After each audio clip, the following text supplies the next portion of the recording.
Hey, what's up, Unbroken Nation? Hope that you're doing well wherever you are in the world today. I'm very excited to be back with you with another episode with my guest, Ryan Zofay, who is the founder of We Level Up.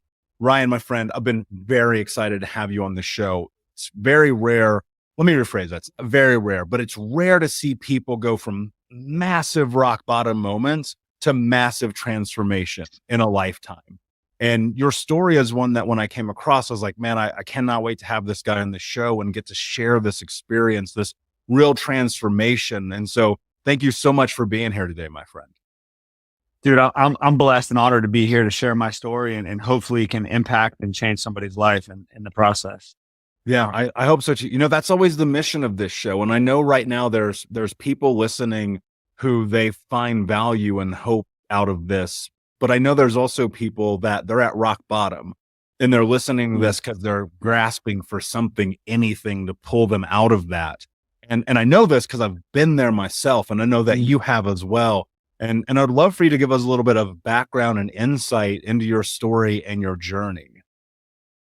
Yeah. So first off, I'm extremely grateful to be here, and I'm a grateful human being first and foremost. There was a time in my life when that was not the case. You know, I felt like the world owed me. I felt like I was dealt this hand. And what I realized is that a lot of people are dealt hand, but it's what you do with that hand that matters, right? It's like, I don't know much about poker, but Doyle Brunson won the World Series of Poker with a 7 deuce, which is like the lowest odds of ever winning a hand. And so I think about that because that was my life, right? Like I was dealt a hand that had the lowest odds of potentially making it in life. And so the fact that God found a journey for me or paved the journey for me to ultimately be in the position that I'm in today, I am super blessed. And I had to do my part, right? So it's like I'm in partnership, and I believe, this is just my belief, I'm in partnership with God. My responsibility is the input, his responsibility is the outcome. And so that's how my journey started. And so, yeah, man. So go ahead. I'm sorry. No, you're good, man. Paint a picture. What was childhood like for you? What was growing up? What was it like as a kid for Ryan? Yeah. So I felt like I had a pretty normal life up until age 5 when my sister passed away. And that's when, it destroyed my family. My mom lost herself. My father really didn't know what to do at that point. And my mother turned to drugs and my father turned to alcohol immediately. And so I started to adopt these beliefs that like, I'm not good enough. And what about me? Here I am, this 5-year-old little boy that also lost a sister that wanted the love and wanted the support from his family, but they were incapable of giving it to us or giving it to me. And so, my mother divorced my father and she ended up remarrying, and she married into, she ended up getting into a relationship with a gentleman who was extremely abusive. And so my first real experience with childhood trauma, was when I was 9 years old. And I remember I came home from school and my father was in the kitchen drinking alcohol, and he was drunk, and I wanted to avoid him. So I remember like I was walking towards my bedroom wanting to avoid him because when he drank, he was very abusive and I didn't want to deal with him. And I remembered him shouting out to me. He says, "Your mother just got shot and I don't know if she's going to live." And I was just like, what? It was, it was so powerful and just overwhelming. I didn't even know what to do in that moment. And I remember I went to my bedroom and I remember I was like kicking the wall and I was just screaming and crying. And the thought of not wanting to live, crossed my mind. And, I didn't really know what to do. I didn't know how to handle it. And I definitely didn't get the support from my father. And here's what's crazy, going through that experience, my mother ended up living, right? And so 9 months later, the gentleman that shot her gets out of jail, which is crazy. My mother is a victim to domestic violence. And if you understand domestic violence, typically they go back.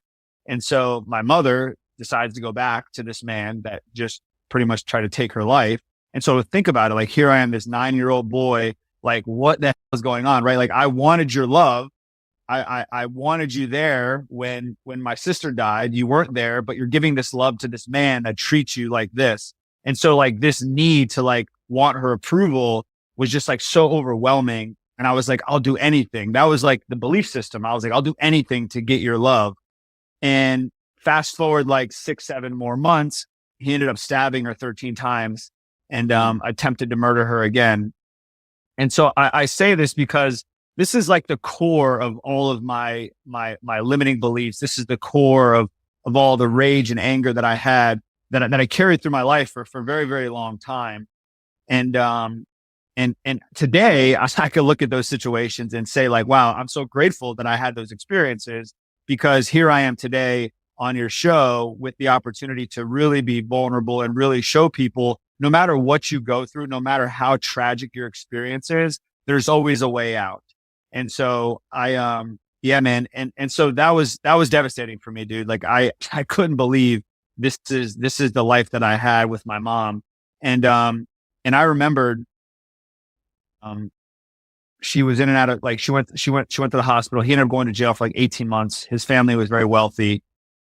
And so now I'm 11 years old and I want to move in with mom, because now I'm like the protector. Like I need to protect her. This is my responsibility. So I adopted this idea of like, I'm going to be the one to protect my mom and to support her. And I've stepped into this like male role figure at age 11. And my mother was a drug user and she introduced marijuana to me at that time. And I remember like it was yesterday, I found the bag of marijuana and I was like, you know, what is this? And she's like, oh, it's weed. And she's like, I was like, what do you do with it? She's like, oh, you smoke it. And she kind of gave me the rundown. And I remember her telling me like, I'd rather you smoke this with me now than getting it out there on the streets, because at least I know what you're getting, which was insane to me. Like thinking about that today, looking back, like that was the start of my addiction. And again, I just wanted her acceptance and I wanted her approval. And so I was willing to do anything. And that's what I thought was cool. That's what I thought she wanted, because she used. I was like, well, if she's using, this is a way for me to bond with her. This is a way for me to start to develop this relationship, because I was watching her make these decisions. And I just wanted her love so bad that I was like, this is what I have to do. This is what I have to do to gain your acceptance. And so that's when my drug addiction really started at age 11. Man, there's so many thoughts and emotions going through me right now, because I sit and I hear a story like yours and I go, man, I resonate in so many different ways. You know, watching domestic violence in my house, being a victim of massive, unbelievable abuse from my stepfather. I started doing drugs when I was 12. I mean, I got high for the first time when I was 12, popping pills, drunk by 13, kicked out of high school, no diploma, the whole thing, man. And it all really started with my mother. Like if I rewind and I look at this journey, it is, whether we like it or not, the decisions that people make on our behalf and theirs when we are children impact us. And often because we're trying to vie, and I was too, vie for the attention and love of my mother, even though at 4 years old, she had cut my finger off. Like my mom was a major drug addict. And it was like, I would do anything to get her to love me. And that carried this massive amount of ramifications in my teens, in my 20s, in my relationships, in my intimate relationships. And it was funny, just earlier, I was on a walk and I was thinking, as I was preparing to sit down and have this conversation with you, not knowing we were going here, but just something I was thinking, it was like, I'm going to talk about at some point in this journey, all of the reasons why it was my mother's fault that I had such a crazy childhood.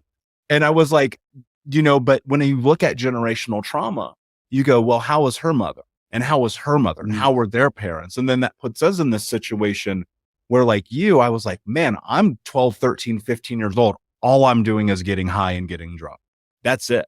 That's my whole life. And most of it was a coping mechanism. Most of it was seeking friendship. Most of it was like, how do I get to this place where I feel love?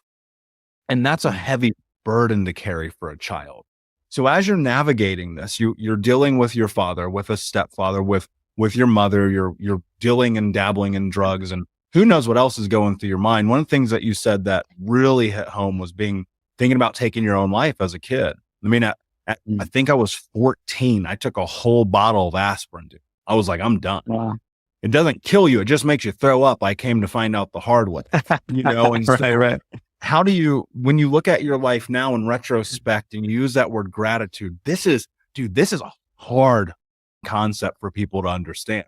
Because I look at my mother and my stepfather and that whole thing of my youth, and I'm like, I'm so grateful that happened because every day I get to serve people. How the heck do you do that? It's a great question, man. And it's interesting, as you're sitting here talking, I'm reflecting on my relationship with her. And just like you, dude, I blamed her for everything for a very long time. I mean, that blaming stopped just recently, 2018, when she actually passed away. And I blamed her for all of my anger. I blamed her for all of my behaviors. And, I was sued by the Federal Trade Commission when I was in 2012 for $10 million for doing like deceptive sales practices. I opened and operated a commodity firm. And even at that point, I was unable to take responsibility and see how I found myself there, because I was just constantly blaming my childhood, blaming my parents for teaching me. I mean, my mom, this is interesting. So like age 11, I start using. By age 12, she's literally driving me to shopping plazas, dropping me off at the front. And as old ladies are walking out of the store, I was required to steal their purse, run to my mom's car, jump in the car, and we would flee. And so I had a juvenile I was in and out of juvenile detention facilities for 2 years, from age 14 to 16. I literally did 2 years of time. I had 21 felonies, robbed a store with a handgun at 14 years old, had a ton of grand theft autos, a ton of burglaries, criminal mischief. I mean, larcening, you name it, I had it. And that was all because of what my mom taught me. And that was what I thought was normal. That was like a normal environment for me. And so 2012, I'm sued by the Federal Trade Commission for deceptive sales practices. And I'm like, well, I mean, you don't understand like what I've been through. Like if you understood, and I was unwilling to take responsibility. I wanted to blame everybody for all my problems. And you ask, like, how do you take all of that trauma and all of those challenges and turn it into gratitude and turn it into serving and wanting to make an impact in people's lives?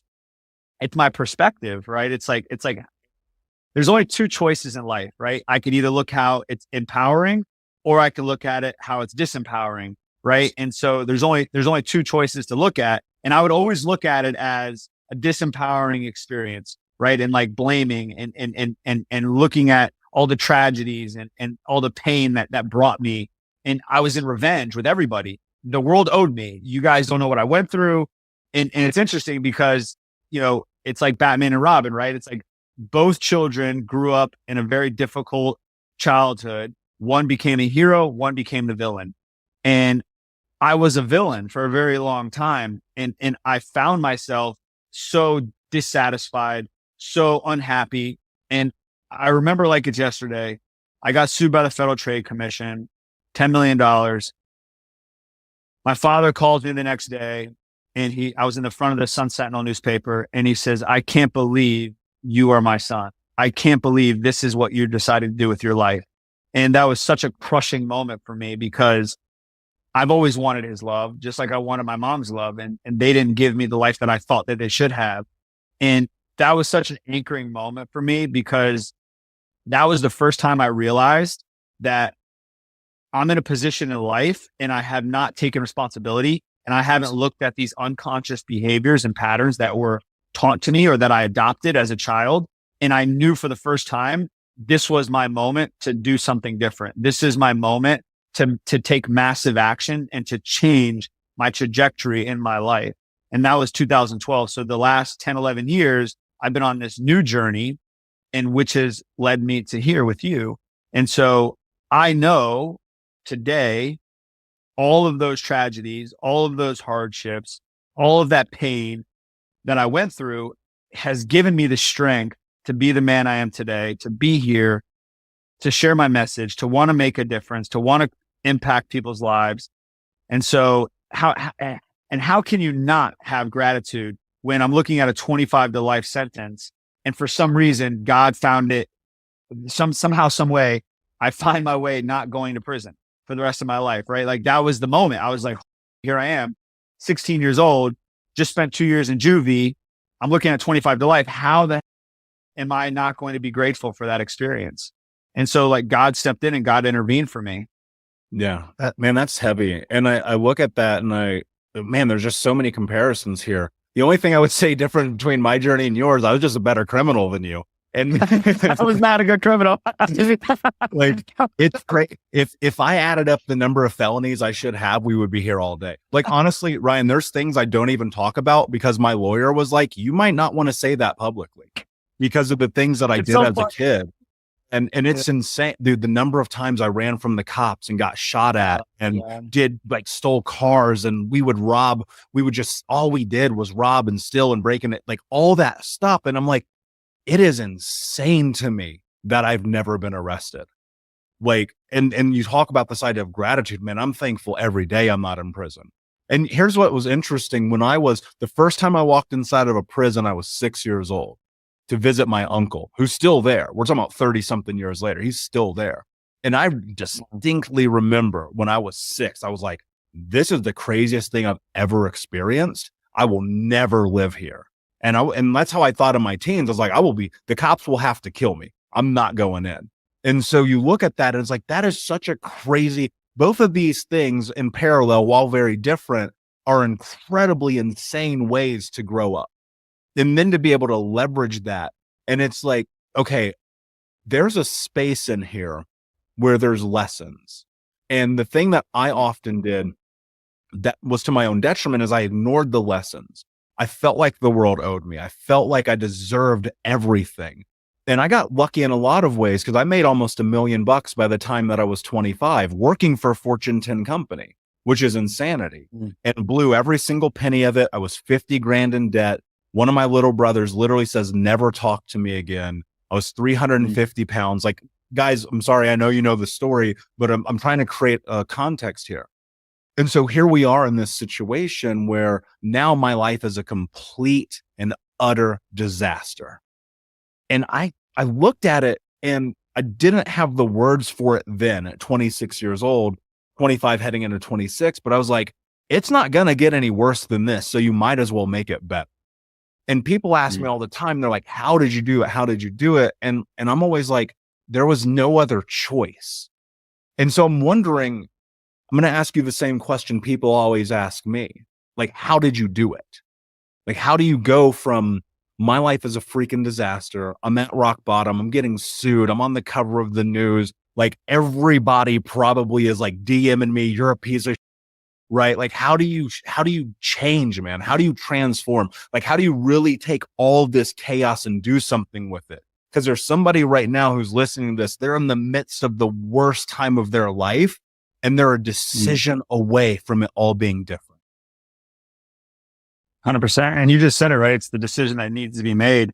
And the pain was so great, man. That's what I remember. I literally remembered I was sitting in a coffee shop. I can't remember the name of the coffee shop. It's not there anymore. I was in downtown Delray. The news was out. Everybody knew that I just got sued by the FTC. And I was literally sitting in there helpless and hopeless. Didn't even know what to do, who to turn to. I was just devastated. I remember this guy, his name's Josh Scott. And he's like, hey man, I'd like to meet with you and really just kind of talk through this stuff and find out like what's going on, how I can help you. And for me, it's like, I believe like God sends us these messengers, right? I feel like if you know, when the student's ready, the teacher appears, and the pain got so bad for me that just like you, I needed to do something. There was nothing else I could do. Like if I was one decision away from either spending the rest of my life in prison or one decision away from actually having the life that I have today. And that was such a turning point for me. And so I remember sitting down with him and I was like, you know, I was in my ego a little bit still. And I was talking about like, oh, I can sell ice to an Eskimo. I don't know why or how that statement or metaphor came up. And he was like, that's interesting, Ryan. He says, you know, that kind of reminds me of why you are in this current situation that you're in, because the truth is that Eskimos don't need ice, right? If an Eskimo lives in the snow, there's plenty of ice. And he says, you're selling things to people that they don't need. And he says, as soon as you can start selling stuff to people that they actually need, that can actually change their life, then that's when you become a real salesman or a real success. And so I was like, for whatever reason, that just resonated with me because I knew I needed to shift my perspective. I knew I needed to learn why I was doing the things that I was doing. And I had some insights, you know, I had some intuition that like, there's definitely more out there for me. And so he introduced me to a program called Onsite in Nashville, Tennessee. And I think they've been around for like 35, 40 years at this point. They deal with all childhood trauma, experiential therapy. And that was the first time. So that was the decision I made. I was like, I'm at the lowest point of my life. My fiance just left. Well, why not? Let's just give it a shot. Right. And so I went to this program, and they were able to trace back and identify where all of these patterns and behaviors came from, and why I was so destructive, and why I was being such a victim. And it's crazy because you probably wouldn't have enjoyed me as we grew up, because I didn't even know this unconsciously. I was wanting to be rescued so bad that, like, I feel like I almost like intentionally got caught. It's like, because once I got caught, my dad and my mom would run to the rescue because they felt guilty. And like, that was the only real experience I had where it felt like they cared about me. I would get in trouble and they would come and try to rescue me. And so I was unconsciously doing all these behaviors. And so, dude, it's literally, I've spent the last 11 years absolutely obsessing and understanding patterns and behaviors, and understanding like what's going on internally, and managing your state is so important. It's so cool. Cause when you got on the podcast in the beginning, or got on the show, you're like, yo, I was just getting in the peak state and I wanted to get started. And it's so easy. It's easy to manage your emotions when things are going great, but how do you manage your emotions when it's not going great? And I've spent so many years of my life unable to manage my internal world, unable to manage my emotions. And so really identifying like what's happening internally, what's going on inside of me, is a direct correlation of the behaviors that is happening externally, which is the anger, the rage, the robberies, the criminal mindset. And so I needed to heal that process. I needed to go through and actually heal all of those wounds that actually happened to me, and understand, my parents did the best that they could. They truly did. And it's interesting. I was just watching the Ed Milet video, and he talks about this transitional character. Are you familiar with the transitional character?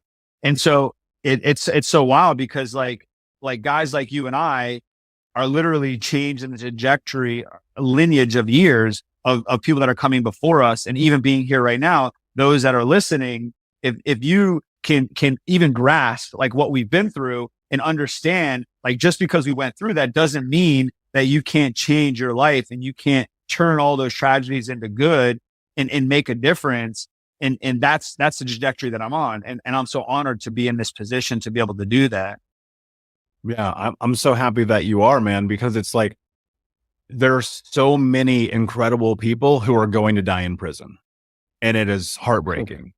There are so many people who are incredible, who they had dreams and ambitions and goals, and because of poor decisions as kids, they're not here anymore. Like my 3 best friends were murdered when I was a kid. And it's like, man, I wish more than anything that they could be here. And that's because I know they had dreams, they had goals, they had ambitions. And it's easy. Like, here's what's so fascinating about it. And people don't really sit in this. You're allowed to be the victim. There's no one in the world who will take that away from you. Anyone in their right mind would go, well, Ryan, no surprise, dude. Look at your upbringing. Of course, this is what happened to you. People look at me, they go, of course, that's what happened to you. And I look at it and I go, but it's on me to change it. And that's such a hard thing, man. I mean, even still to this day, it's hard because there's always these nuances coming up. There's these little things that show themselves. We're in a split moment. Like, I'll go back and I'll be that version of me that I refuse to be anymore. And I just sit with it and I go, that's interesting that showed up. Where does that come from today?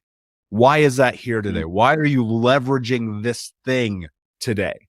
And it's introspection. It's sitting and doing the deep work. It's going hard on you. And I think that it's really difficult because when you go down this path, when I personally, I'll speak from my own opinion, when I went through the beginning of this journey, man, it was like crawling through glass. It was so hard because it was like all I ever felt like I was doing was breaking down. It's like every time I took a step forward, I'd be in therapy or in men's group, or I'd be at an AA meeting or anything, and somebody would say something and I would be like, oh my God, I'm like all these terrible thoughts would come. And then I started to realize this is just a domino effect, man. You knock down one domino, the next one's going to fall, the next one's going to fall. And you'll look back and you go take a step back. You look at all those dominoes and it's this incredible tapestry that's in front of you, that all the things have happened as they're supposed to happen. And you can be the victim. And I don't want to take that away from you. You're allowed to have that. I even thought for the longest time, I was like, man, I deserve the world. Somebody owes me. Give me this. And I played that role really well. And then I was like, wait a second, man. Nobody actually owes you anything but you. Then you've got to get honest with yourself. And so because I know a little bit more about your story than I know that our audience does, what role did honesty play in your life? Yeah. And so you mentioned it's like human consumption, right? It's like if I'm consuming good insights and positive thinking and loving and unconditionally powerful stuff, that's going to be the output of my experience. And so I say brutal honesty. It's like, to your point, you're like, I was telling you, like, I was being the victim. I wanted to be rescued and I was getting those needs met, right? Like I was getting, in some version, my parents to come rescue me. But where I was at in life wasn't where I wanted to be. And so like that was the first bit of honesty that I needed to look at, is like, are you really happy with who you are? Are you truly happy with where you are in life? And the answer was no, I was not. I was absolutely miserable. And the turning point for me, I know we just talked about it, was when I was sued by the FTC, because I couldn't believe that was the man I was. I couldn't believe. And be mindful, I got sober in 2001. So I have 11 years of sobriety at this point. Like I'm quote unquote working a 12-step program. And here I am at one of the lowest points of my life. And this is what's happening to me. So I needed to really have some reflection on like who I was and what was I consuming? Like what information was I feeding my brain? You know, who did I have around me? You know, they say you want to see where you're going in life. Look at the sum of 5 people around you, and that's where you're going to be going. And at that time in my life, I didn't have positive people in my life. I didn't have people in my circle that wanted the best interest for me. And so I needed to change my circle. I needed to change the consumption of information that I was bringing into my mind. And it's like planting seeds. Like if you plant corn, you're going to grow corn. If you plant wheat, you're going to grow wheat. If I plant, you're not going to get. So and that was what was happening for me as a child, dude. Like my parents were feeding me and they didn't know any better. And then once I got old enough, and once these moments happened for me to see, like, hey, I had to stop in time. There's this moment of clarity. There was this insight, which was, potentially, losing my life October 8th, 2001. That was a moment for me. I knew I needed to do something different. And so I made some decisions. And so everybody is going to be introduced with a moment in their life that they can make a difference, or they can make a different decision and get a different outcome. And so that's what happened for me. And so, but I needed to be honest with where I was at and who I was, which I didn't love. I don't think anyone loves it. Today, I don't even love it. I look at my values. My number one value is honesty. And a lot of days, dude, I don't love it. Because a lot of days I have to go stand in front of that mirror. I'm like, did you show up? And I learned this from Brendan Burchard probably 12 years ago or something. This idea of, did I live? Did I love? Did I matter? And I ask myself those questions every day when I look in that mirror, because I'm like, that's the crux of it. Like, did I show up? Like, was I of service? Did I do what I said I was going to do? What I think that I really appreciate about these experiences and journey of honesty is, if you're willing to do it, everything's different, because you can't hide from yourself. I mean, how many times are you going to get caught up in the lie with the girlfriend? How many times you're going to get caught up in the lies and the cheating? How many times you're going to get caught up with the not paying the bills and going to collections and hanging out with the people you're not supposed to be with, and drinking and getting high and all this stuff. And it's like, I'm not saying that like don't live your life and have fun and enjoy, but like, can you do it through truth? Can you do it through truth? And that to me was the hardest thing, because I don't know about you, man. So actually, I'm really curious about this. My mother taught me how to be a liar. She was masterful. Like, my mom might be the greatest liar to have ever lived. Like, seriously, she got out of everything, and she would get everything, and I would just watch. Because as children, of course, we're learning. We're in these developmental states. We're bringing in this data and this information. And so I became this person who could lie myself into or out of any situation. Like you, I could definitely sell ice to an Eskimo. That's how I became so successful at such a young age. And then I realized all I'm doing is taking from people. And so how do you navigate? And here's the truth. I know that I still lie. And immediately the thing that I do when I do it is I go, that wasn't true. I don't even know why I said it, right. It's so dumb. I have no idea why I just said this thing. And there are people who I know are like, man, everybody lies all the time. I'm like, okay, cool. But can you admit it? And I think that's the thing, man. And to me, that admitting, that came in the form of, and I know we talked about this before we got started. For me, that came in the form of Tony Robbins. He said one thing that literally changed my life. He said, life is happening for you, not to you. I'm the same guy who 17 years ago heard about Tony for the first time. I was like, that dude's full of shit. That dude, he knows nothing of the world. What is this fool talking about? He never been to the hood. He doesn't know my life.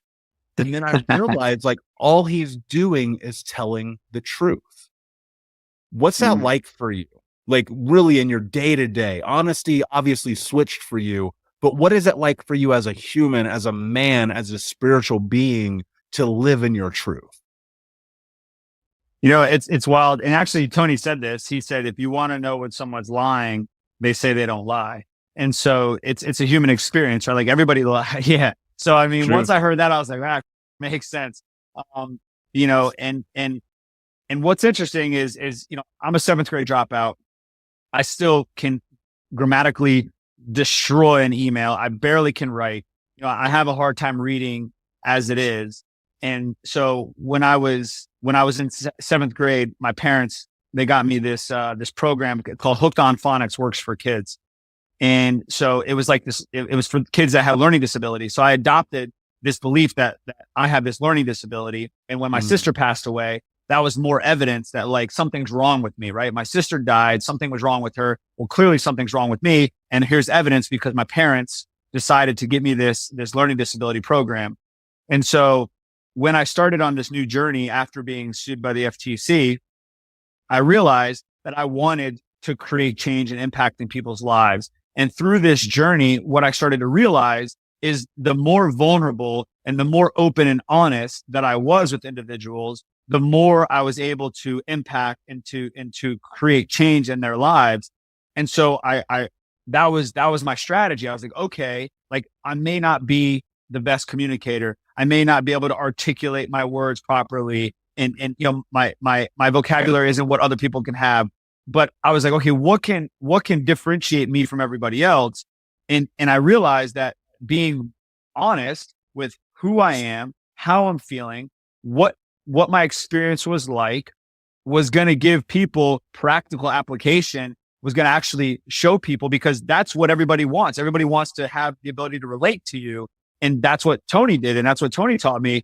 And I've spent the last 4 years with Tony. I went to my first event, August 2018. After a horrific breakup, I was engaged. And I went to his seminar for the first time. I've done about 30 seminars over the last 4 years with Tony. I was also a part of his inner circle, which I'm extremely grateful for, being in proximity of that man. And I realized that the reason why he is so successful, and you said it, is because he is so honest. He is truly telling you real life stories, real life examples. I have heard him say the same story every single event. And I always ask myself, like the first, like maybe 7 or 8 events, I'm like, why does he tell the same stories?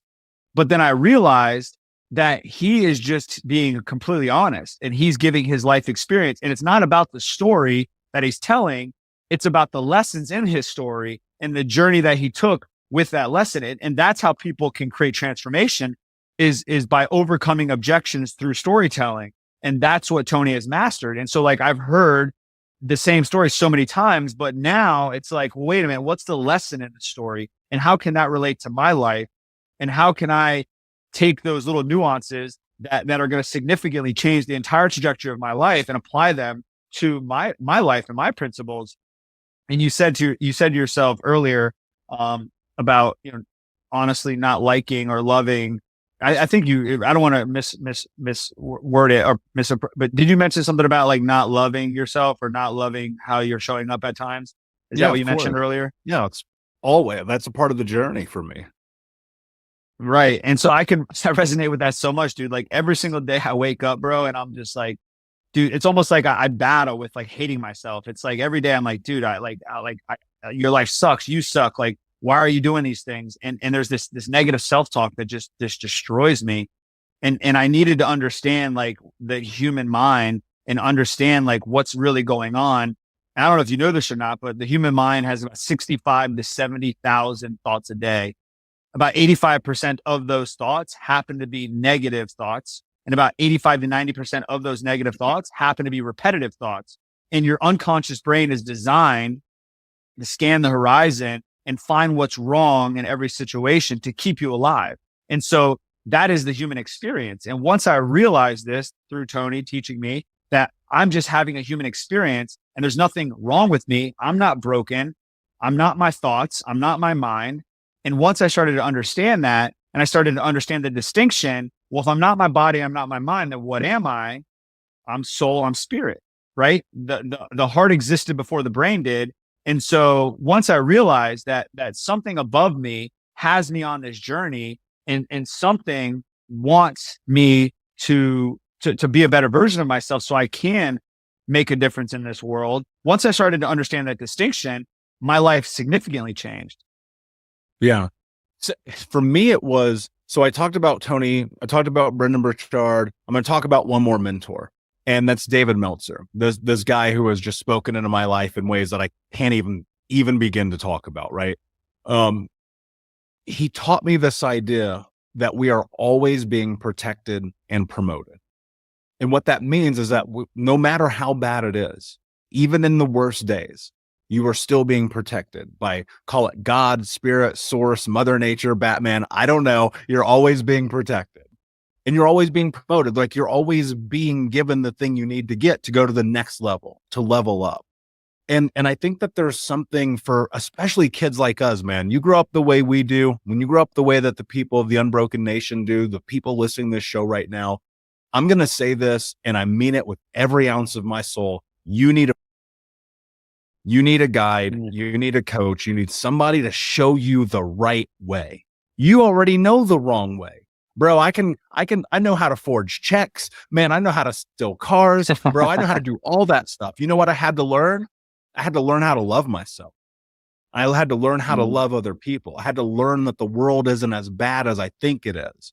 Right. And that only has come through the willingness to say submit is a weird way to phrase it. So I'm going to use the word surrender. I had to surrender to the fact that there are people who are actually good in the world. And I think that can only be done through mentorship and through guides. And that's a big part of what you do. And I would love for you to talk a little bit about what your mission really is, to distill it down, to go into it and to give us a little bit more insight. Yeah. So originally my journey started in 2000. I mean, I've been in recovery since 2001. So, I've been sober for 21 years. And so my foundation is a 12-step program, a spiritual program with spiritual practices and spiritual principles. But my real work started when I went to Onsite, which was in 2012, and I started to identify this trauma. And so my intention was to like continue to seek these answers. I was that guy that was unfaithful in every relationship. I was that guy that would find a way to manipulate and lie my way through anything to get my needs met. And I was just in selfish relationships. It was all about Ryan. It was all about what you can give to me. What are the benefits that you have? And as soon as you stop giving me what I wanted, I was gone. I was like, this relationship doesn't exist anymore for me. And I kept finding myself so lonely, and I kept finding myself like dissatisfied. And then I started to learn that I was the cause of this. My decisions, how I'm treating people is the very cause of this. And so I learned through this journey that in order for me to keep what I have to give it away. And so after about 7,000 hours of doing experiential therapy, psychodrama, NLP, going to Tony seminars, doing inner child seminars, I realized the only way that I'm ever going to continue to grow and to be a better version of myself is I have to start teaching this to other people. I have to start showing people how to live their life, because what happens in that dynamic, once you show people, because we all have detectors and you're from the streets. I know somebody's full of shit. So if you have a mentor that hasn't walked the walk, he's not a good mentor. I don't want somebody that read something out of a textbook and says, oh, this is what I read. This is what you should do. No, I want somebody to show me through practical application. Like, yo, this was tough for me. Here's the steps that I took, and this is how I got through it. And so once I realized that that's the only way that I'm going to have integrity with changing and have integrity with who I'm becoming, I have to be able to make those changes in my life first. And once I was able to make those changes in my life, I was like, you know what? I need to give this away. And so it was June 2020. I was at Tony's house for the first time, and the pandemic just happened. And literally he was, making a couple $100 million a year at the time. And he went negative 200 million because all of the seminar businesses went to a screeching halt because the whole world was locked down.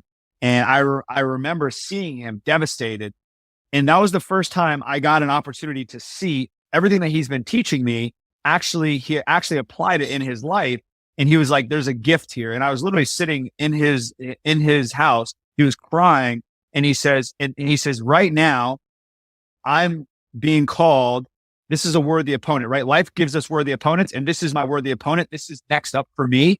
And I have to find the gift in this right now. And he says, I have no idea where the gift is. I have no idea what's next for me, but there is something that's in front of me that I need to look for. And that's when he converted everything into his online business. And now he's probably quadrupling what he's making, and he's quadrupling the impact. And so that was the decision that I made. I was like, if this man literally just lost everything and turned it around and found the gift, I asked myself in that moment, like, what's your gift, Ryan? What are you going to do to make a difference in this world, Ryan? How are you going to step up? And that's when I started doing the personal development seminars. And I've done 20 events at this point. I do every 6 to 8 weeks. It's a 20-hour workshop. I bring in about 60 to 100 people. Anybody can go. It's free. It's a way for me to give back. And I go through different segments and different inner child experiential therapy and NLP processes to show people about their belief systems and patterns and behaviors and learning how to heal these traumas so they can actually learn how to love themselves and release that energy that's just stored in our body. And so, yeah, man, that's been my experience, dude, is to just give back and to make a difference. And it's all through my own healing and my own journey. Yeah. Man, I love that. And that's really beautiful. And I love that you give back. And, that's the same reason we host a, Unbroken conference, and we do the podcast, and people can literally get my books for free. They're $0, and it's like, give back, because there was so much taking. Like for me, this is really how I think about it. There was so much taking, man. Just constantly taking, leaving this, what could have been, and I hope will not be, a disastrous footprint left after I'm gone. And I was like, dude, just go be of service, go help people. And when I was at my rock bottom and I had this transformational thought, I was like, dude, your life is like this because of the choices that you're making. And I was like, go just be of service. And I didn't really have those words in. I was just like, I'm going to write blogs. That's where this whole thing started. And I always try to tell people, just start where you're at. I love what you said. Like, there's always a gift. There's always a worthy opponent in front of you. There's always this potential and possibility. There's always the ability to have more health, wealth, happiness, and worthiness, but you have to seek it. You have to find it. And more so, like, you have to follow through. There's so many people, it breaks my heart, man. So many people who they're like, I want to change the world. And I'm like, how you going to do that getting stoned and playing video games all day, bro? Right. And my hope is that people will feel some inspiration through this story and this journey of yours to recognize, like, you can have it all and lose it all and have it all and lose it all and have it all. Like the ebb and flow. I'll come back to Ed Milet because he says this a lot. I didn't understand it the first time he said it. Probably not even the first 20 times he said it.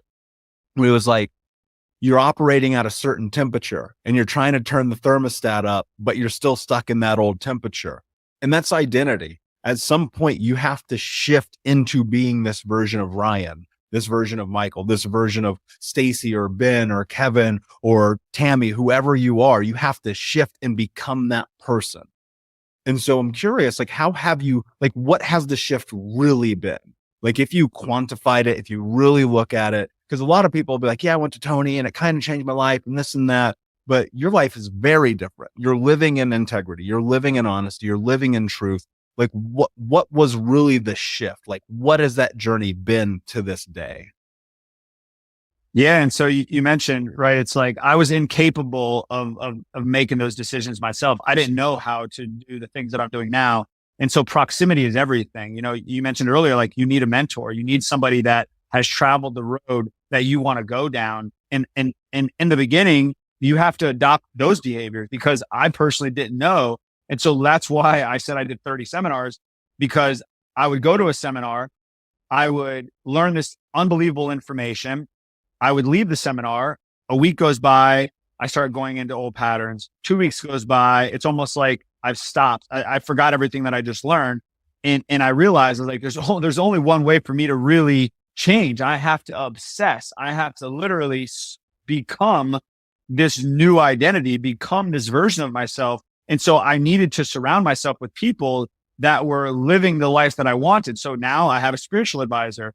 I'm best friends with a pastor at a church. I started going to church 4 years ago. I was like, okay, who would be the best person to put in proximity of me that's going to teach me a spiritual path? Well, a pastor. The path of a pastor is extremely difficult. So I said, if this man can do it, then if I can adopt some of those behaviors, then I'm going to be a better spiritual person, have a better connection or relationship with God. Then I was like, okay, well, who do I want as a business mentor or as a mentor in general? Tony was that guy. I spent the last 4 years in proximity of him. I've also learned how to have better relationships because of how him and his wife, Sage, have relationships together. And so like I'm building all this content, building all these experiences. So when it comes time for me to apply them, I have a roadmap. I have a clear path to how I need to show up. And that's a direct application of who is around me and who I'm seeing. And so, I want to look better in the gym. I got a coach. I said, this guy can teach me how to eat. This guy can teach me how to train. This guy can teach me my systems, my strategies. Then I started doing some meditation. I said, how do I ease my mind? Because my mind is going 1,000 miles an hour every single day. And so it's like, what applications can I apply to slow me down, to really get centered and get grounded with what's going on inside of me? Because what I realized, my mind's going 1,000 miles an hour because I didn't love the guy I was. It didn't feel good. And so the slower I got, the more I got to have reflection and introspection of who I am. And then I was like, oh, well, now I got to change. I see these versions of myself that I don't like. And so it's literally, they talk about, I learned this, there's like the thinking brain, there's the doing brain, and then there's the being part of the brain. And so, for a very long time, and a lot of people, probably a lot of you listeners on this are thinking, right? They're like, I know I need to do something. I know my life isn't where I want it to be. I know I have more. And there's just this constant thinking, right? You're just sitting in that part of the brain. And then it's like, okay, well, take action, do something right now to put it in motion. And then you're accessing the doing part of the brain. And once you do this over and over and over and over again, eventually it becomes this unconscious competence. It becomes a new version of yourself. And then it's who you're becoming, right? Then it's like, and that's exactly what's happened for a guy like you and I. You said you did 400 plus podcasts. I guarantee you your first podcast wasn't as good as you're doing today, but you obsessed. You're like, I know this is my path.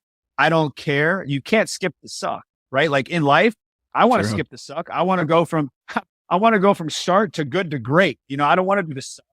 And so like, you got to go through the suck. You got to do it. You got to fail forward. You got to just keep stumbling.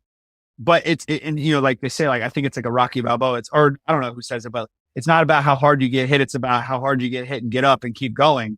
That's true. That's a real statement. And that's my experience.